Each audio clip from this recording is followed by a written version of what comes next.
Kapangutana lang unya mo. You look at the picture, this represents you standing at a crossroads, unsure whether to go right or left. The choice makes a difference will determine your eternity. God created our physical body, the soul and spirit. The soul and spirit, what gives the physical body life. The soul and spirit will never die. Your name will remain. Although your body will die someday, you will continue to live through the soul and spirit. Psalms 139, verse 14. For you formed you, and my inward part to wound you, my one wound. I give you thanks to you, for I am fearfully, wonderfully made. Wonderful are your works, and your soul knows it very well. Tanawa ang litrato to kana nga picture nga na sa primero nga page. Nagrepresenta ka na kanimo nga nagtindog sa usa ka krusada. Wala kahibalo kung nasa wala o tuo ang imuhang padulngan. Ang imong kapilian sa kinabuhi magtakda sa imuhang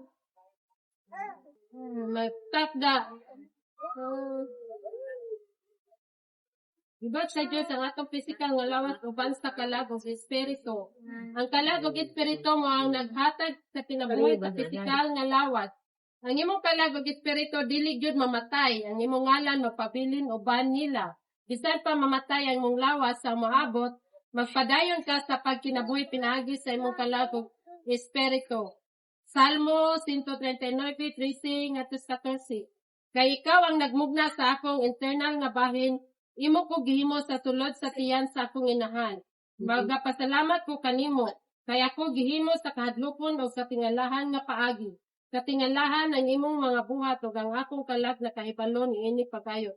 So, ang kanasiya, diba, ang kita, ang Ginoo, mao may nag-umol nato, dili man kay, ang inahan, nagamahan, may nag-umol sa anak, kaya imuha dyan siyang one-jud, kinsay nag-umol sa amahan o sa inahan, kaya amahan o ginahan, hanggang dapat.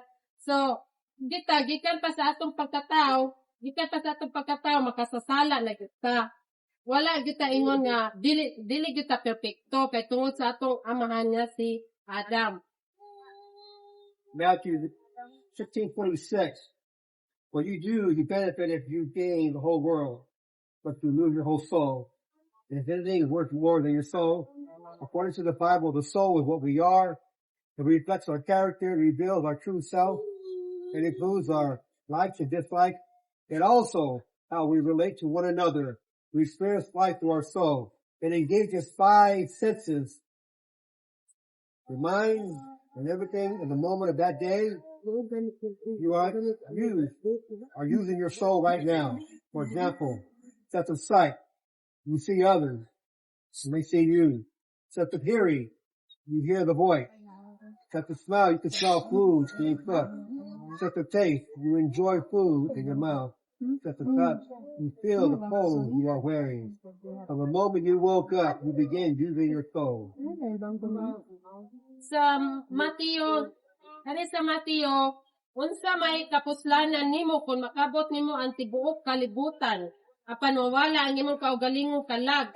Aduna ba'y bisan usang bili nga labaw pa sa imong kalag? Unsa ang niya sa kalibutan kung imo bang kabuton, unta imo kadato nga nani mo tanan, pero kung mawala na ka dinis kalibutan, ang imuhang kalag wala ka kiba kung asa ka kadong. Sumala sa Biblia, ang kalag mao ang atong pagkatawo. Kini nagpakita sa atong kinaiya kung unsa ta, nagpadayag sa tinud natong kaugalingon, ug naglakip sa atong mga gusto ug dili gusto. Kini usab mao ang paagi sa atong pakigrelasyon sa usag-usa. Atong matinati ang kinabuhi pinaagi sa kalag. Kini naglambigit sa imong 5 ka sentido o imong hunahuna. Sa matag higayon, sa matag adlaw, bisan karon gigamit nimo ang imong kalag. Ang kalag, kung wala ang atong kalag, ang atong lawas dili siya makakuan bitaw, makaihok bitaw.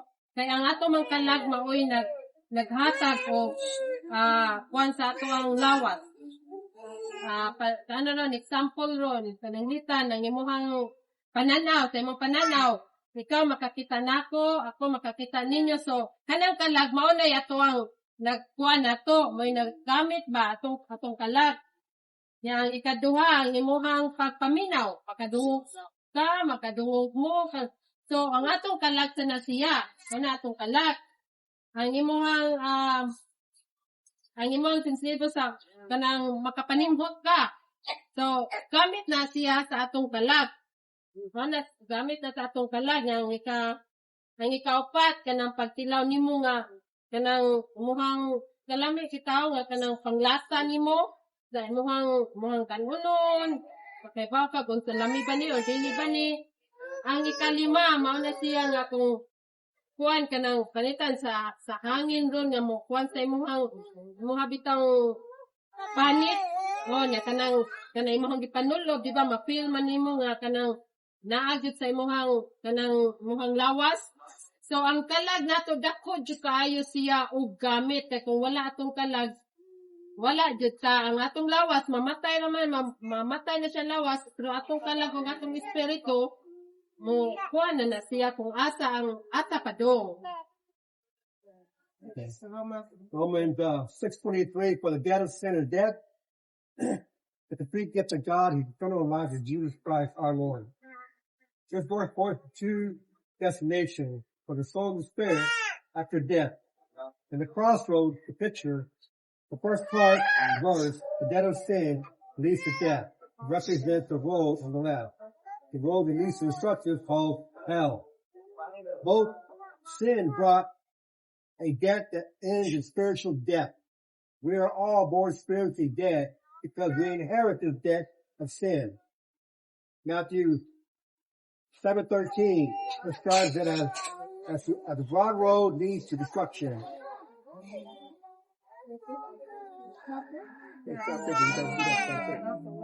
Sa Romans 6:23, kaya ang bayad sa sala maong kamatayon na pananglibre nga gasa sa Dios maong kinabuhi. Walay katapusan pinaagi kang Kristo Hesus sa atong Ginoo.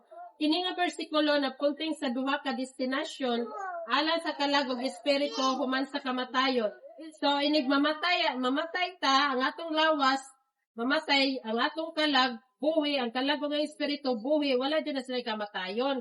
Ang atong ang lawas mapiling dinis kalibutan pero ang atong kalag ug atong espiritu wa kabaw kung asa padong sumaw ni siya nga duha ka dalan ang atong padulngan ang dalan sa wala nga maoy ang utang sa sala nga nagdala sa kamatayon nasulagway sa dalan sa wala kanang nga dalan nagdala ngadto sa pagkaguba itawag nga impyerno batong sa impyerno ang sala nagdala og utang nga magtakos sa espirituhanong kamatayon tanan kita gipanganak sa espirituhanong patay tungod kay namanan nato kini nga utang sa sala.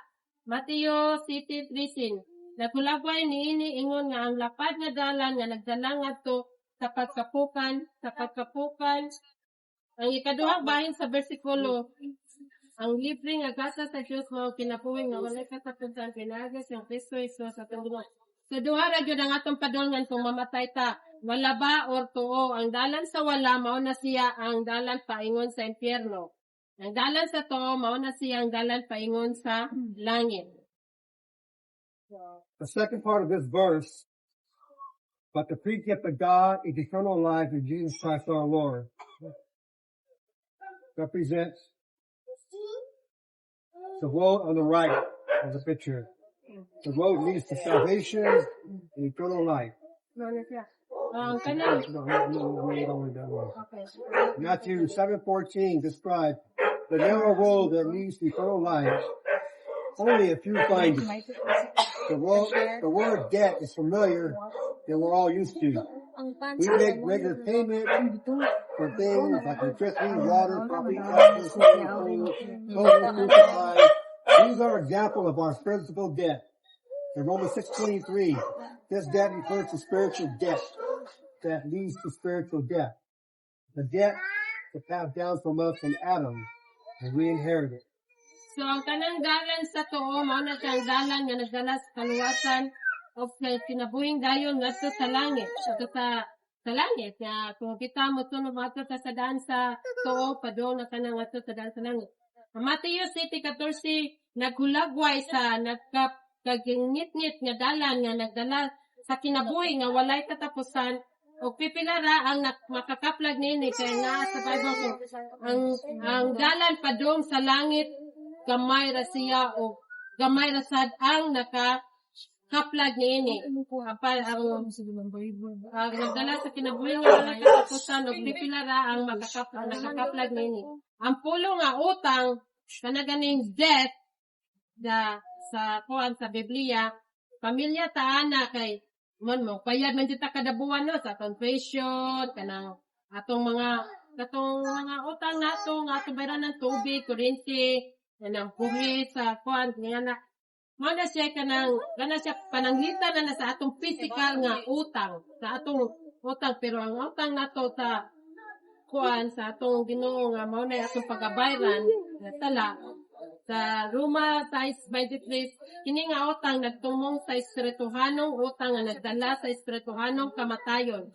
Kini nga utang gipasag gikan kang Adam og nakapanunot ang tanan tawo. So katong permero nga gibuhat sa Ginoo nga si Adam nga nisupak man to siya sa Ginoo.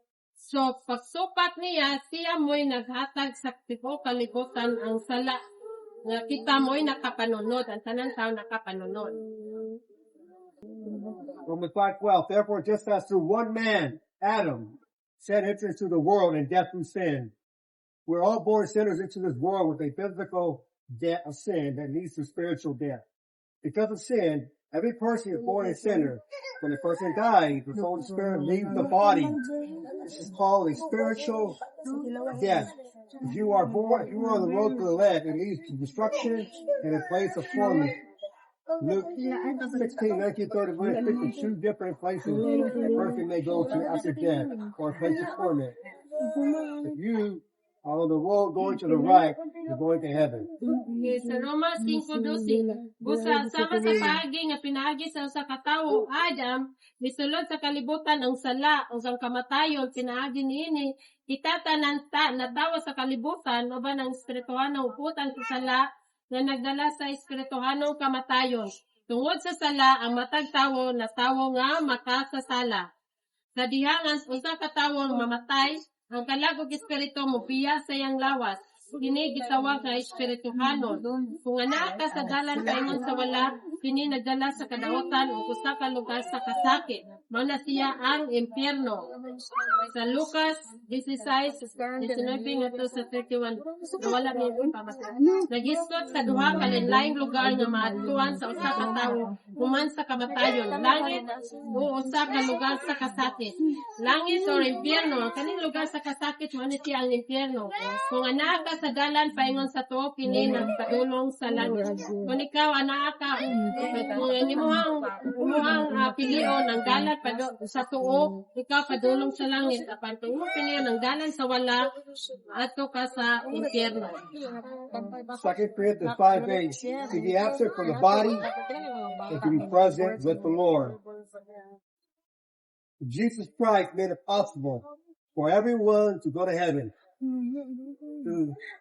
Though we are sinners, He took our sins upon Himself and nailed it to the cross. By the resurrection, Jesus defeated sin and death. 1 Corinthians 5:15-55. Death is swallowed up. O victory, O death, where is your victory? O death, where is your sting? Sa 2 Corinto 5:8 nga nawala sa lawas ug maguban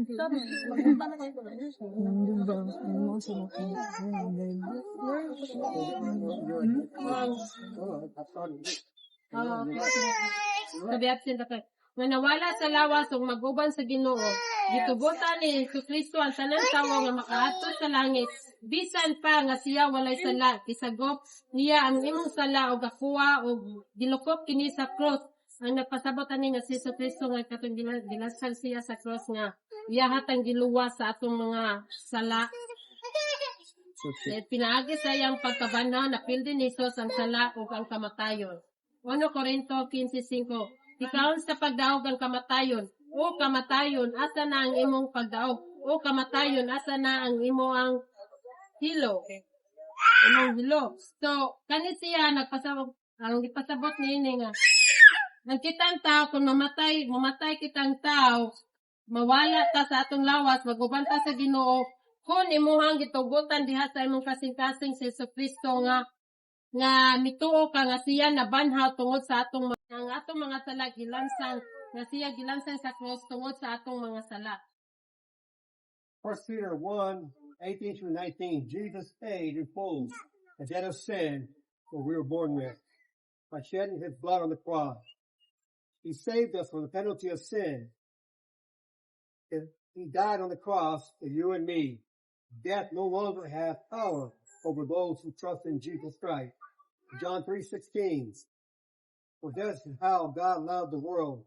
He gave his one and only Son, so that anyone who believes in him will not perish but have eternal life.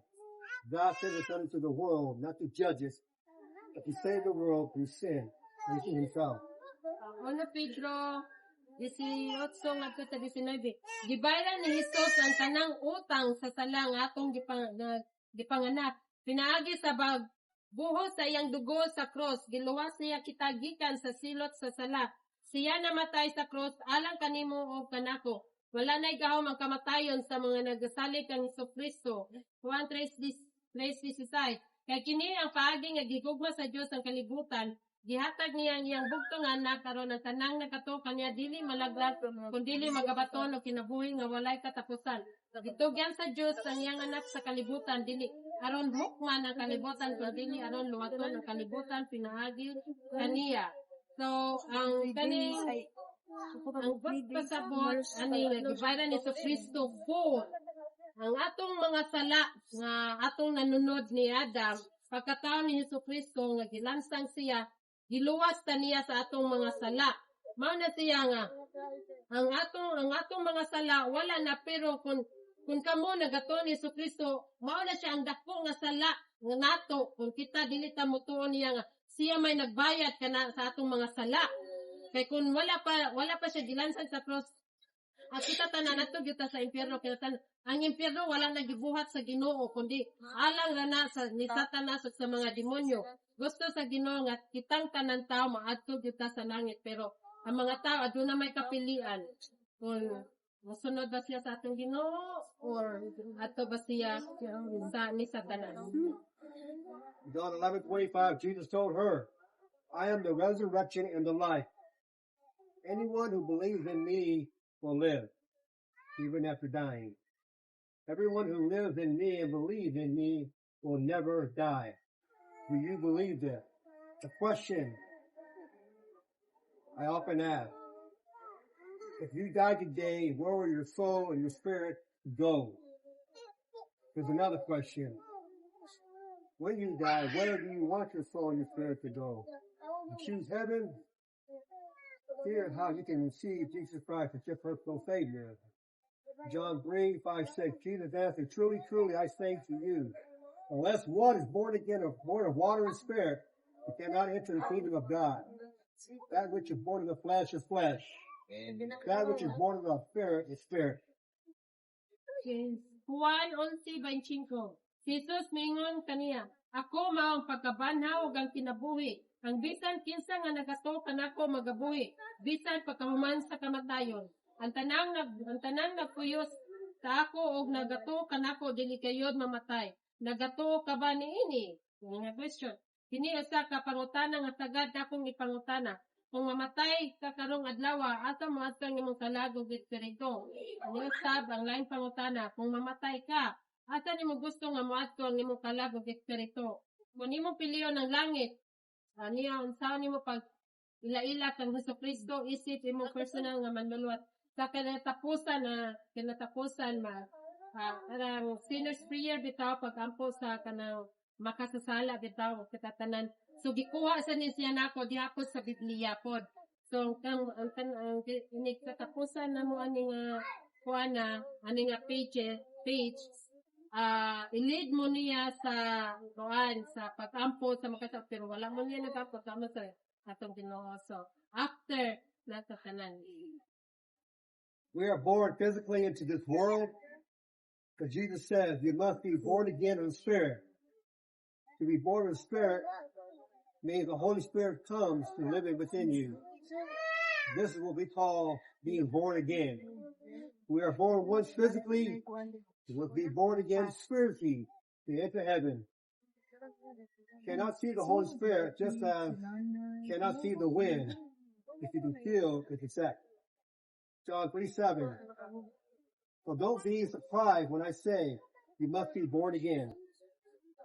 Matawo kita sa pisikal nga paagi niini nga kalibutan apan si Jesus mingon nga kinahanglan usab kita matawo sa espiritu.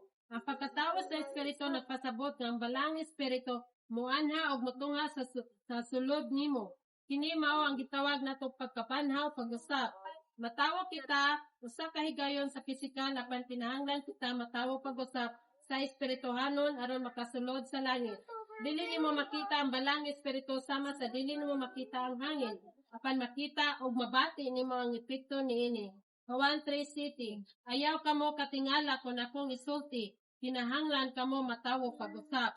So, di ba sa ato kanang born again nga kanang naay kuan nga siya na born again. So wala na siya ingon nga na born again nga life tinuan, na born again siya. So kanang pagtuo sa atong Hesukristo. Mao na siya nga kita kung nituo ka ni Hesukristo kausara ta mamatay apan kaduha ta mataw. Kausa ta mamatay kaduha ta mataw. Matawo ta born again, matawo ta sa physical niya, kaduha na to nga matawo ta pag-usap pinaagi ni Hesukristo nga atong sulod sa atong kasing-kasing. Romans 10:9-11. That if you confess with your mouth Jesus as Lord and believe in your heart that God raised him from the dead, you will be saved. For with the heart a person believes, resulting in righteousness, and with the mouth he confesses, resulting in salvation. For the scripture says, whoever believes in Jesus will not be put to shame. God wants us to be ready to be caught up into heaven. So Jesus comes on a cloud and calls us home. 1 Thessalonians 4:13-18, Jesus talks about coming back on a cloud. He is bringing all the people that died long ago. He is going to reunite them with a glorified body. And we that are alive, our bodies will be caught up to a glorified body to meet the Lord in the air. All of this will happen in eternity with the Lord.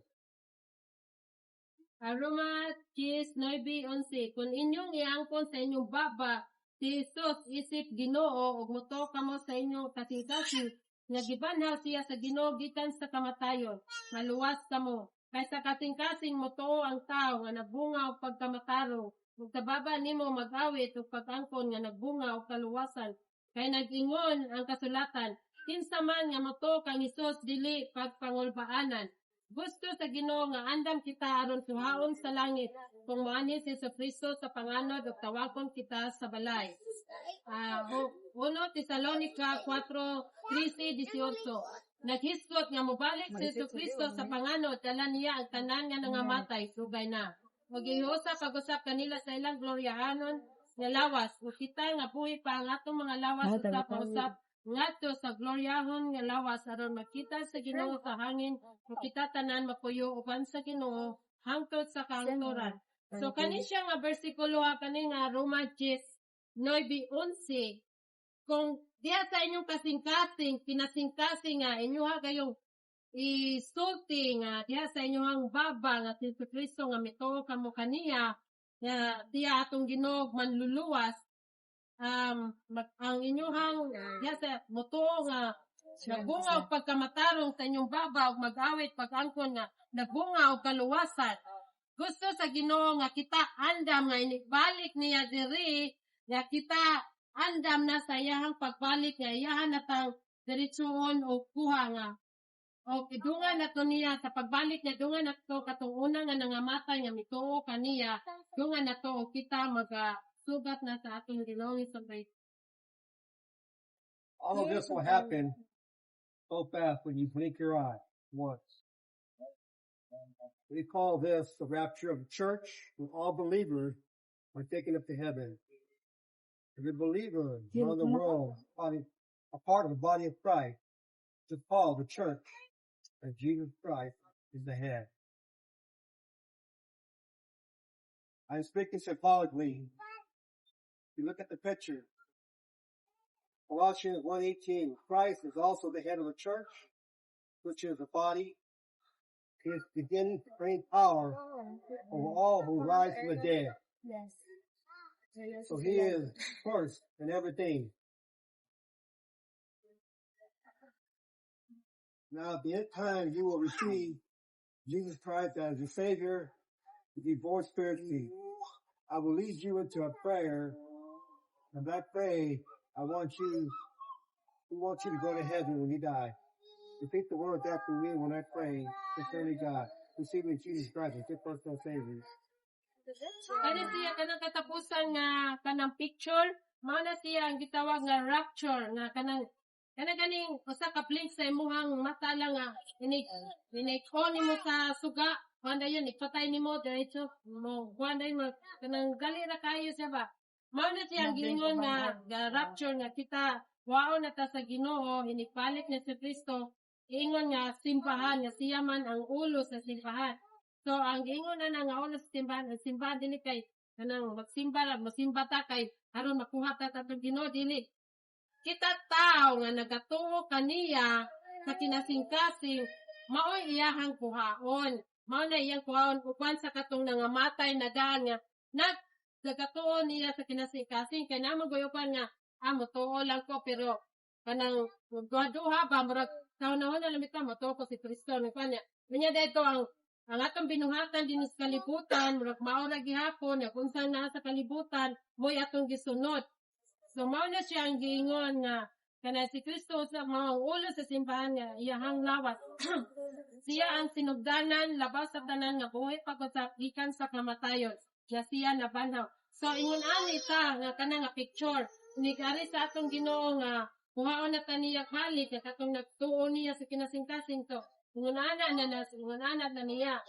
Kung imuhang dawaton si Ginoong Kristo, so muli siya sa prayer, so gana nga pray, gana nagpapana nga imuhang dawaton si Kristo nga imuhang personal manluluwas, wala mo nagkampo niya, so mo nagkampo sa man, pero kinasing-kasing ninyo nga pag-ampo nga inyong gidawat si Kristo, that's kinasing-kasing.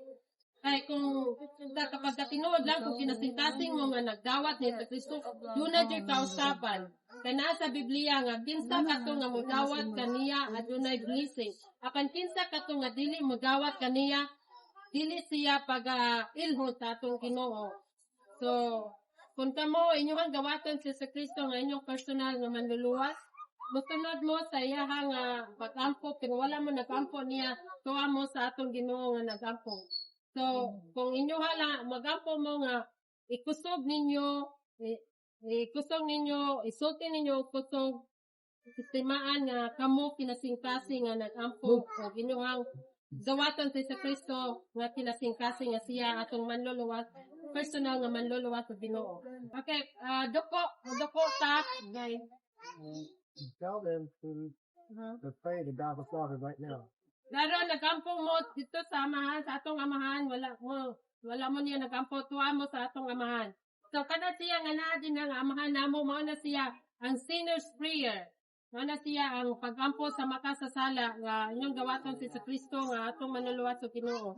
Amahan namo, sa langit, nagtuo ako sa imong anak, sa Iso Kristo, na namatay sa cross, alang sa akong mga sala. Nagtuo ako nga iyan ang napildi ang sala o kamatayon. Pinaagi sa iyang pagkabanhaw, katawaron ko sa pagdumili, ang imong anak, sa Iso Kristo, ibitar ko siya sa akong kasing-kasing, isip akong personal na manluluwas. Amen. Amen.